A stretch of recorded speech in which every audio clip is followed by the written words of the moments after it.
الله أجمعين.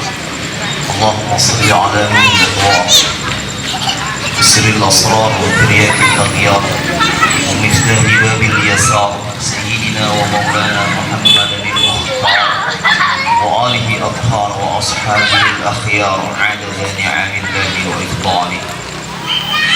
أعوذ بالله من الشيطان الرجيم. بسم الله الرحمن الرحيم. سبحان الذي أسرى بعبده ليلا من المسجد الحرام إلى المسجد الأقصى الذي باركنا حوله لنريه من آياتنا إنه هو السميع البصير. قال النبي صلى الله عليه وآله وسلم: اطلبوا العلم من المهد إلى اللحد. صدق الله صدق رسول الله صلى الله عليه وسلم.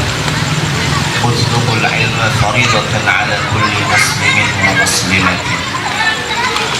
Syukur kehadirat Allah Subhanahu wa taala. Alhamdulillah di malam hari ini Allah Subhanahu wa taala masih memberikan izin kepada kita semuanya sama-sama berkumpul dan bermuajaah guna kita menuntut ilmu. Mudah-mudahan Allah Subhanahu wa taala mencurahkan rahmat dan maghfirah dengan niat dan tujuan kita mencari ridha Allah Subhanahu wa taala. Salawat dan salam selalu tercurah kepada junjungan Nabi Muhammad sallallahu alaihi wasallam. Allahumma shalli wa sallim wa barik alaihi wa ala alihi. Sama-sama kita hormati orang tua kita, guru kita, mukarramul muhtaram Bapak Haji Sa'ali. Sama-sama kita hormati pembina ataupun motivator kita Bapak Tatus beserta istri. Sama-sama kita hormati pimpinan daripada Majlis Ta'lim Nurul Fajar Pak Ustaz Faisal Reza atau Bang Isyad. Alhamdulillah, syukurillah di malam hari ini kita kedatangan tamu terhormat yaitu Bapak Ustaz Abdul Rahman. Beliau abang kandung daripada Bang Isyad yang alhamdulillah dengan izin Allah beliau bisa bergabung kepada kita semuanya. Bapak, Ibu, dan adik-adik semuanya yang saya hormati dan saya sayangi, saya dapat informasi bahwa malam hari ini harusnya ada 3 penceramah. Ya, ternyata penceramahnya semuanya jamnya padat.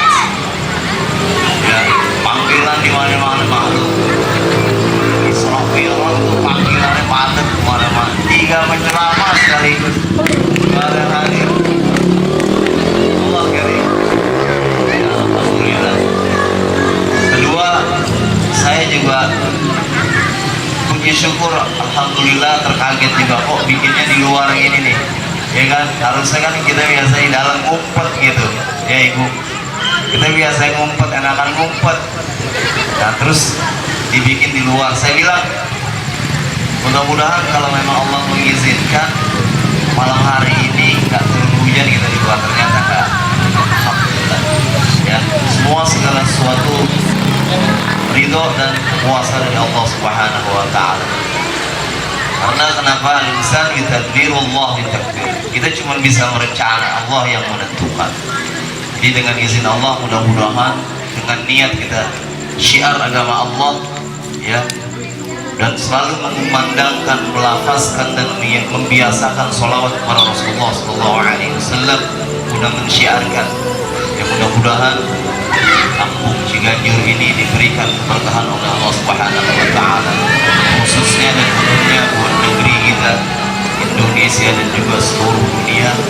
Mudah-mudahan Allah berikan curahan rahmat dan maghfirahnya. Bapak, Ibu, dan adik-adik semuanya, berkenaan dengan yang disebut dengan Isra dan Mi'raj, ya bertepatan dengan bulan Rajab. Sekarang masuk bulan Rajab, banyak para guru-guru kita, ulama kita yang menyampaikan daripada risalah dan kisah tentang daripada keutamaan bulan Rajab. Kita semua hampir tahu bagaimana yang namanya keutamaan di bulan Rajab.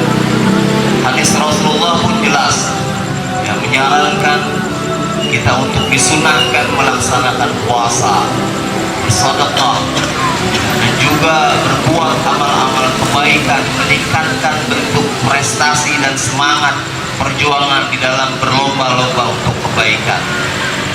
Karena Rajab adalah satu bentuk bulan perjuangan. Kenapa?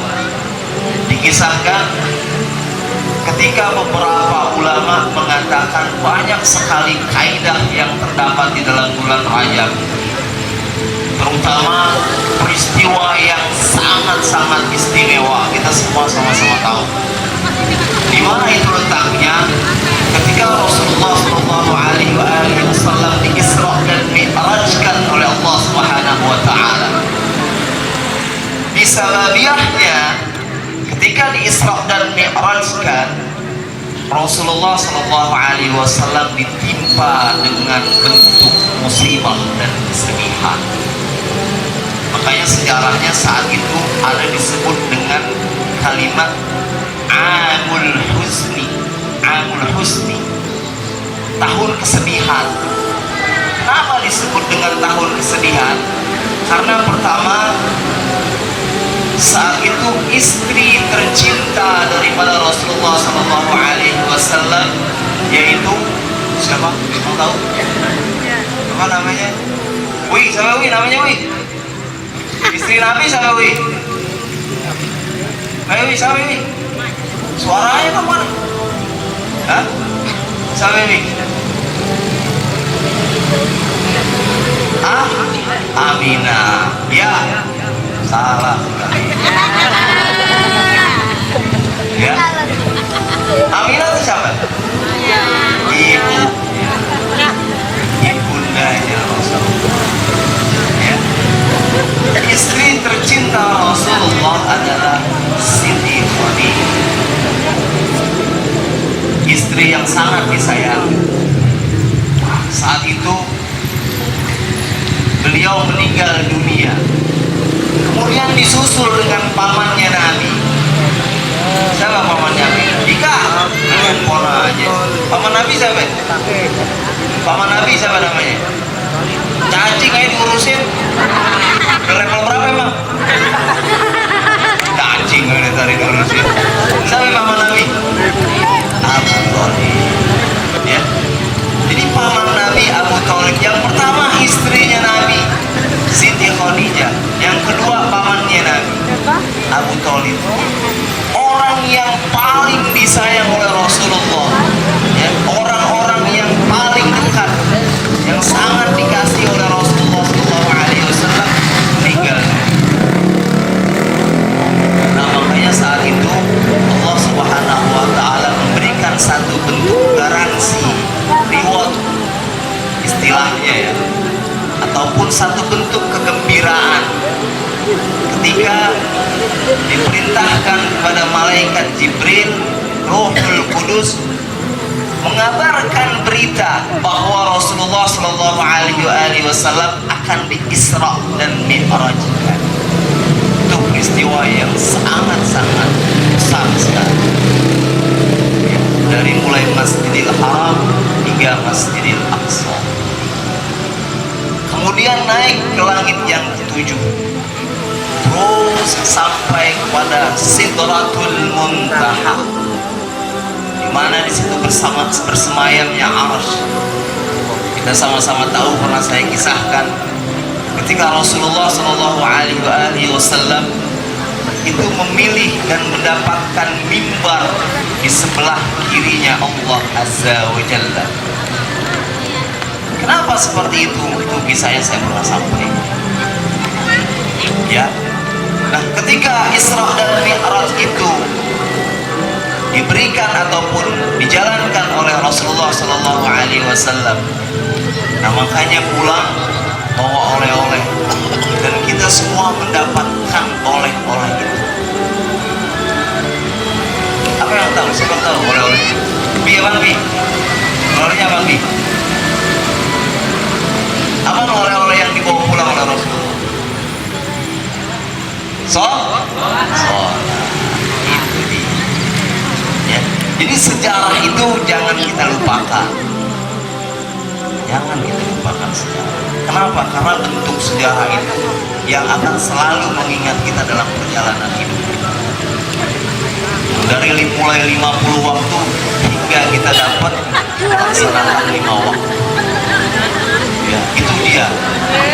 Kemudian satu peristiwa besar ketika Salahuddin Al-Ayyubi, ya, dinasti daripada Al-Ayyubiyah yang saat itu merebut daripada Baitul Maqdis di Yerusalem dari tahun 1114 Hijriah sampai dengan 1260 Hijriah. Itu batas kekuasaan dinasti Al-Ayyubiyah, di mana terjadinya perang salib. Kalau bahasa orang Eropa nggak bisa nyebut Salahuddin, dia nyebutnya Saladin, ya, Jenderal Saladin. Itu yang merebut kekuasaan daripada Yerusalem. Kenapa? Karena di Yerusalem, di Palestina itu ada tiga tempat suci di sana. Makanya hingga sampai saat ini terus diperebutkan. Allahu a'lam hingga sampai mungkin sampai akhir zaman ataupun sampai kiamat. Allahu a'lam. Jadi 3 tempat atau 3 kota suci itu ada di Palestina. Yang pertama adalah Baitul Maqdis, di mana Masjid Al-Aqsa, tempat pertama umat Islam mengarah kiblatnya ke sana, yang kemudian akhirnya berganti kepada Masjidil Haram, Ka'bah yang ada di Mekah. Yang kedua, di sana diperebutkan oleh kaum Nasrani, ya, yang disebut ketika orang-orang Nasrani merasa dan menganggap tempat di mana kelahiran Yesus Kristus itu adanya di Bethlehem. Itu digambarkan di sana kisahnya. Dan yang ketiga, kaum daripada umat Yahudi yang mensucikan tempat itu, di mana terdapat sejarah peninggalan daripada King Solomon, yaitu kerajaan Nabiullah Sulaiman alaihi salatu wassalam, dengan bentuk mana ketika Jenderal Salahuddin Al-Ayyubi merebut kota kekuasaan Yerusalem saat itu. Makanya hingga sampai saat ini kalau kita lihat berita, insya Allah berkecamuk terus peristiwa, ya, kejadian-kejadian. Kita syukur alhamdulillah kalau di sini anak-anak kita bisa kumpul begini kompo, ya kan. Kalau malam Sabtu kita bisa taklim, setiap hari kita kompo di Judes, ya kan, sambil ngadu level berapa nih, ya kan, kita tanding. Kalau di sana mereka itu hidupnya tertekan, tertindas, tercekam. Mereka nggak bisa keluar negeri. Kenapa? Karena mereka selalu berhadapan dengan tentara Zionis, berhadapan dengan polisi Israel. Mereka nggak bisa pegang-pegang handphone, nggak bisa. Yang mereka pegang tuh di tangannya batu, tapel, ban, molotov, itu yang mereka pegang. Kita syukur alhamdulillah di negeri yang tercinta ini kita bisa masih merasakan, ya, kehidupan tenang, damai. Kalau saudara-saudara kita di sana, siang, ya, siang itu usia kayak kalian semua ditangkepin sama polisi Israel. Tentara Zionis itu tidak memandang bentuk ham, mereka tidak pandang. Mereka tangkepin semua orang-orang yang selalu berkeliaran di jalan. Makanya selalu tawuran, selalu perang. Kita tawuran ke teman sekolah, ya kan? Nemu semua itu kalau di sana benar-benar jihad. Itu peristiwa-peristiwa seperti itu. Makanya ketika kejadian-kejadian seperti itu kita jadikan ibrah, kita jadikan contoh dan pelajaran. Dan yang ketiga, peristiwa terjadinya di mana runtuhnya bentuk atau sistem khilafah. Kenapa? Karena dalam sejarah kerajaan ataupun kekaisaran kekhilafan yang terakhir adalah Ottoman Turki Utsmani. Jadi sejarah itu kalau kita pelajari dari kepemimpinan Rasulullah SAW terus turun ke para sahabat yang disebut dengan Khulafaur Rasyidin, 4 para sahabat: Abu Bakar As-Siddiq, Umar bin Khattab, Utsman bin Affan, Ali bin Abi Thalib. Itu semuanya. Nah, ketika masa berakhirnya Khulafaur Rasyidin turun pada dinasti Umayyah, Muawiyah bin Abu Sufyan. Nah, ketika selesai dinasti Umayyah turun kepada dinasti Abbasiyah. Abu Abbas As-Safah pendirinya dinasti Abbasiyah. Nah, ketika selesai turun kepada dinasti Fatimiyah. Selesai turun kepada dinasti Al-Ayyubiyah, yaitu Salahuddin Al-Ayyubi. Dan terakhir adalah dinasti Turki Utsmani. Itu pengkhilafahan sejarahnya. Turki Utsmani Al-Ottoman. Makanya saat itu terjadi satu bentuk peristiwa yang mana keruntuhan dan kehancuran daripada sistem kekhilafahan yang diobrak-abrik oleh seorang berkebangsaan Yahudi yang bernama Mustafa Kemal Atatürk. Dialah orang yang merubah sistem daripada kerajaan Islam berubah menjadi liberal. Makanya dulu sejarahnya azan itu, kalau kita kan azan Allahu Akbar, Allahu Akbar kan gitu ya. Jadi ada bahasa yang disebut. Tapi waktu di zaman Mustafa Kemal Atatürk itu bahasa Arab diganti dengan bahasa Turki. Itu semua sistem itu diganti semua. Makanya kita bersyukur ya, di sini kita Allah lindungi, memimpin kita semuanya. Kita bisa sekolah, kita bisa belajar. Zaman itu nggak bisa ya, makanya sampai ketika sejarah mengatakan kematian daripada Mustafa Kemal Atatürk itu tidak diterima oleh bumi. Kenapa? Saat itu sebelum kematiannya, bahwa dirinya dan jasadnya itu sebelum mati itu baunya seperti bangkai orang yang matinya sudah berbulan-bulan, sehingga dokter pribadinya pun gak berani karena saking baunya. Kalau kita kan dagang ini, kita lagi kumpul nih, ada yang kentut aja berapi ya kan, yang tujuh-tujuan kan sama nih tapi kalau Mustafa Kemal sebelum matinya itu dia sudah bau banget, sehingga dokter pribadinya itu nggak bisa untuk mendekatinya. Nah itu terjadi kemudian. Karena kenapa? Karena regenerasi Fir'aun itu terus sampai hari kiamat, sampai akhir zaman. Makanya di Palestina, ya, di Israel ada seorang perdana menteri yang saat itu membantai kurang lebih 4 juta kaum muslimin Palestina. Itu dibantai sama perdana menteri tersebut. Siapa namanya? Ariel Sharon. Nah, ketika mau matinya, ini orang 10 tahun dalam keadaan koma. 10 tahun. Nah ini bukti Allah turunkan azab kepada orang-orang yang membantai kaum muslimin. Dan kita juga sama-sama tahu saudara-saudara kita saat ini yang sedang dalam ujian dan musibah. Banyak sekali kejadian di Cina, ya kan, kalau kita dengar berita ya muslim Uighur juga dibantai. Akhirnya Allah kirimkan tentara dan bala bantuan itu dengan kecil yang tak terlihat oleh mata, kirimkan yang namanya tentara Allah, hingga akhirnya mereka terserang yang namanya penyakit corona. Kalau kita masih corona kenanya, ya kan? Di sana corona bahaya.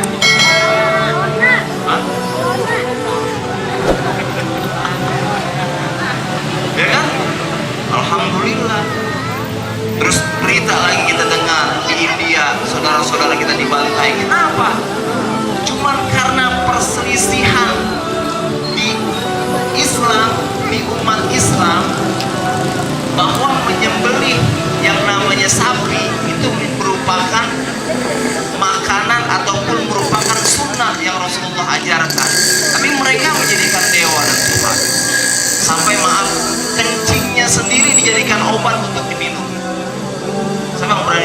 sapi? Hah? Oh ya. Itu sampai begitu. Nah itu perselisihan. Ya makanya terjadi kerusuhan. Saudara-saudara kita lagi di berita itu sebelumnya ada di Myanmar. Itulah, nggak usah jauh-jauh, di Indonesia pun sendiri ketika kita minoritas itu terus dibantai. Ya makanya kita memohon kepada Allah Subhanahu Wa Taala agar kiranya saudara-saudara kita kaum muslimin terutama muslimat diberikan perlindungan dan pertolongan oleh Allah Subhanahu Wa Taala. Kenapa begitu? Kita sama-sama tahu semuanya.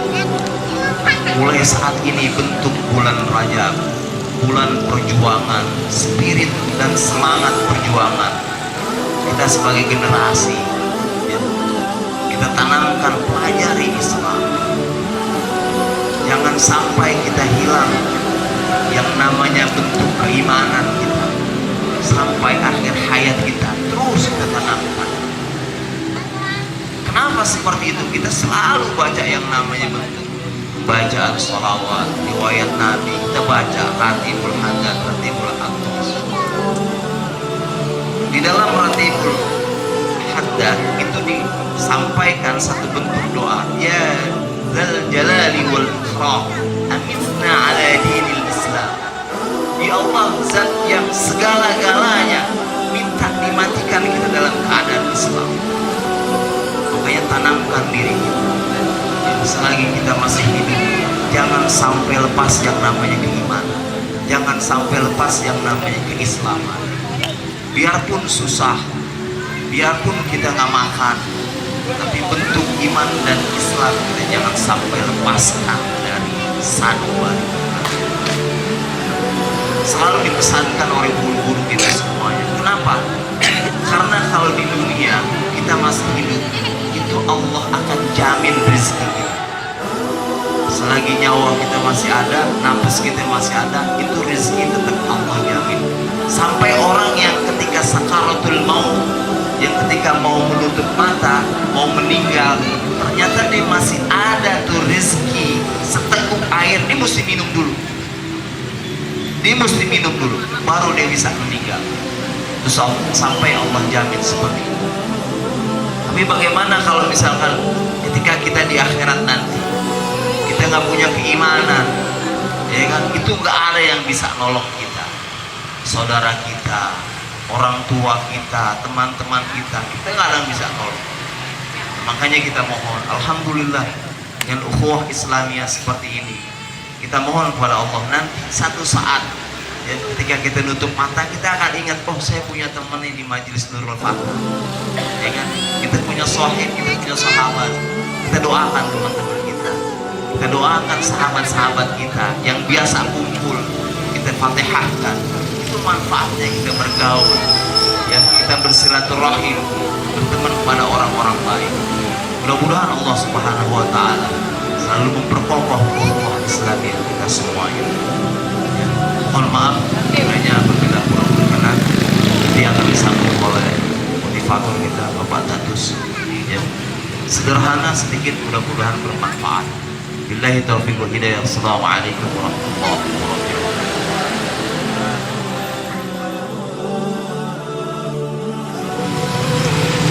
Assalamualaikum warahmatullahi wabarakatuh. Waalaikumsalam warahmatullahi wabarakatuh. Yang saya hormati Pak Ustadz David, yang saya hormati para ibu sekalian, dan yang saya cintai anak-anak sekalian, baik yang senior ataupun yang masih junior nih, kelas junior kecil-kecil. Apa kabar? Luar biasa. Apa kabar? Luar biasa. Pertama-tama kita panjatkan puji syukur kepada Allah Subhanahu Wa Taala yang telah memberikan kita kesehatan, nikmat sehat yang luar biasa, sehingga kita masih bisa berkumpul di sini bersama-sama. Sebenarnya materinya belum siap pada ini, Tapi ada satu materi yang lagi trending saat ini. Ini mudah-mudahan bermanfaat. Adik-adik sekalian, ibu-ibu, kita sedang menghadapi ujian virus corona. Tetapi mohon diketahui, ini sebagai untuk pengetahuan saja, sumbernya dari salah satu ahli penyakit dalam endemik dari Universitas Indonesia, bahwa corona itu sebenarnya sudah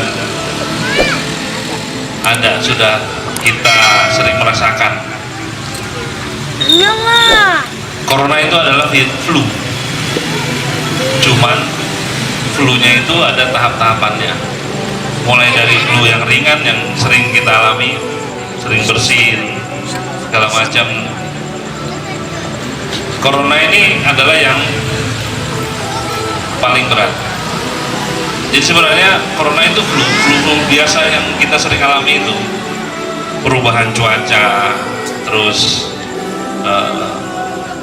kita tidak fit, akhirnya virus kecil itu masuk, yaitu flu. Tetapi kadarnya kalau corona itu mungkin lebih tinggi.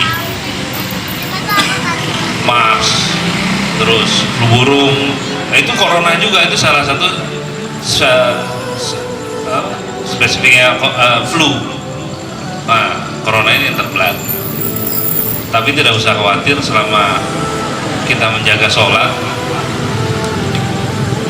menjaga kebersihan, insya Allah itu tidak, kita terhindar, mudah-mudahan terhindar. Benar nggak Pak Nabi? Menjaga wudhu, intinya adalah kebersihan sebenarnya.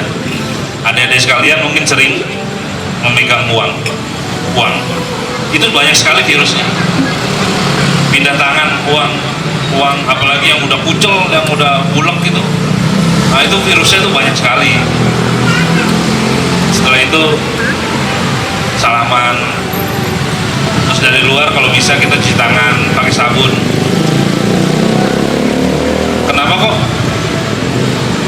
hand sanitizer, masker itu mahal sekarang? Karena orang berusaha untuk supaya tidak terjangkit, menjaga-jaga. Padahal intinya adalah mudah, satu, cuci tangan. Selama kita menjaga kebersihan cuci tangan, itu insya Allah kita tidak terjangkit.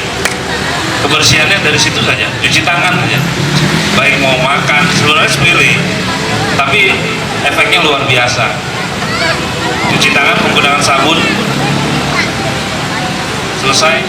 selesai makan atau segala macam, kita nggak tahu virus-virus apa yang nempel. Kita buka pintu yang ada di luar rumah, itu udah banyak sekali virus, pasti.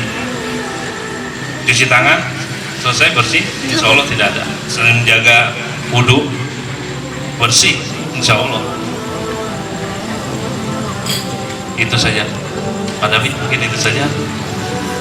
Motivatornya sedikit karena belum siap. Mudah-mudahan ini bermanfaat bagi adik-adik sekalian, bisa diceritakan kepada ibunya, jadi tidak usah takut.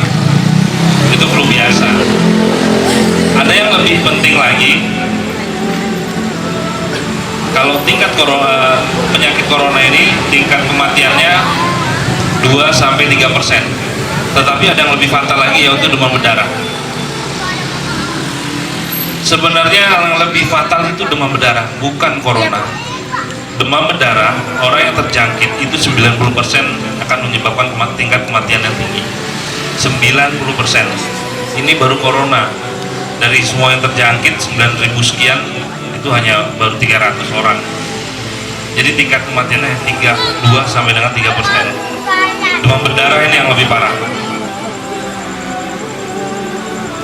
Jadi adik-adik bisa menyampaikan ke orang tua atau ke saudara-saudara sekalian, tidak usah panik, cukup menjaga kebersihan saja. Itu saja. Saya rasa demikian, singkat, mudah-mudahan bermanfaat. Wabillahi taufiq wal hidayah. Wassalamualaikum warahmatullahi wabarakatuh. Waalaikumsalam warahmatullahi wabarakatuh. Terima kasih kami ucapkan kepada motivator kita Om Tatus atas apa yang beliau sampaikan. Memang dadakan ini, cuman beliau masih punya utang ini sama kita. Beliau dulu pernah ngomong mau stand up comedy kan ya. Saya lagi nunggu ini. Oh masih belum disiapin. Insya Allah next time doain beliau biar panjang umur, biar sehat terus, biar istiqomah di majelis taklim kita ini bulan depan dan terusnya bisa hadir dan kumpul bersama kita di majelis taklim. Lupa ini amin robbal alamin. Selanjutnya doa penutup kami persilakan kepada Guru Kamil Karam Ustaz Muhammad Gunawan. Sebelumnya bagi selaku pengacara mohon maaf apabila dalam penyampaian kata tutur sahabat sikap sopan santun kurang berkenan mohon dimaafkan. Assalamualaikum warahmatullahi wabarakatuh. Kepada Karam Bapak Ustaz Muhammad Gunawan kami persilakan. Sallallahu alaihi wasallam.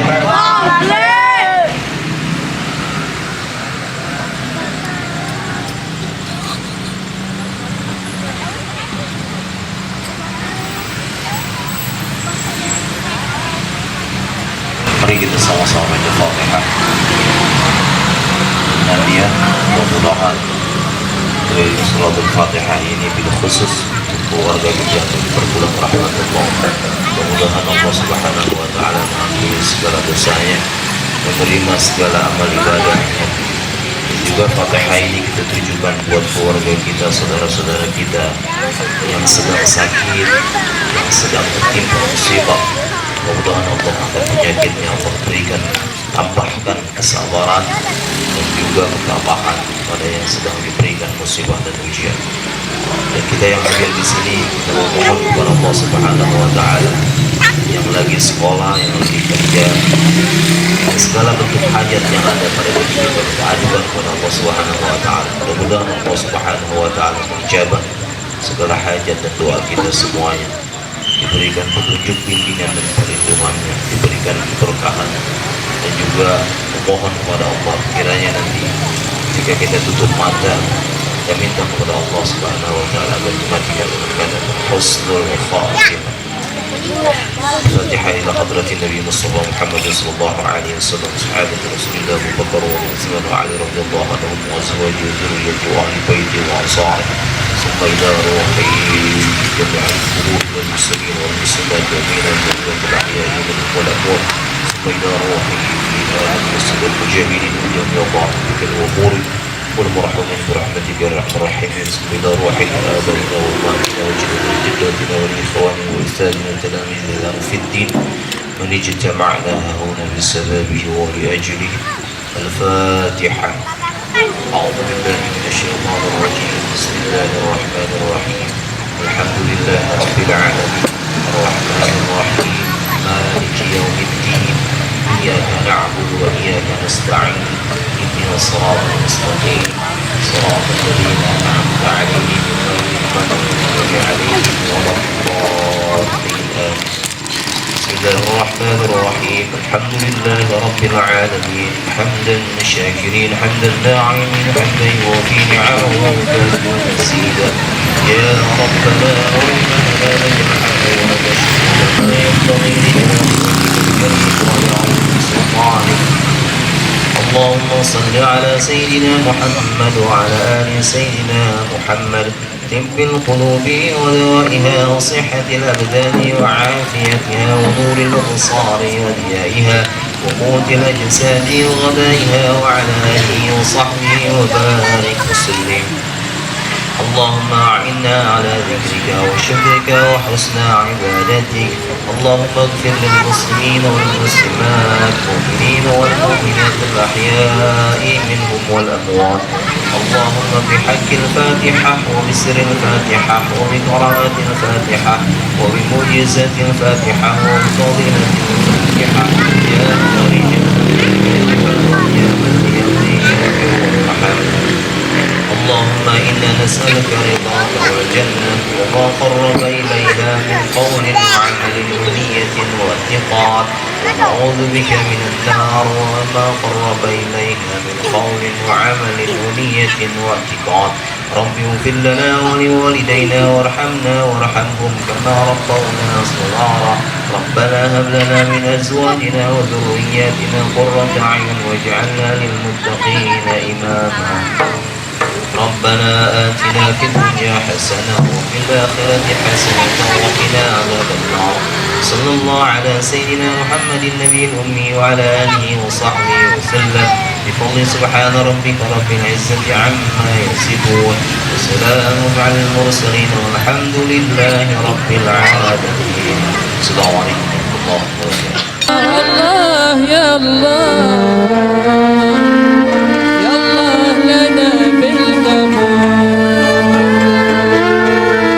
الله الله يا الله الله الله يا الله الله الله يا الله يا الله لنا بالقبول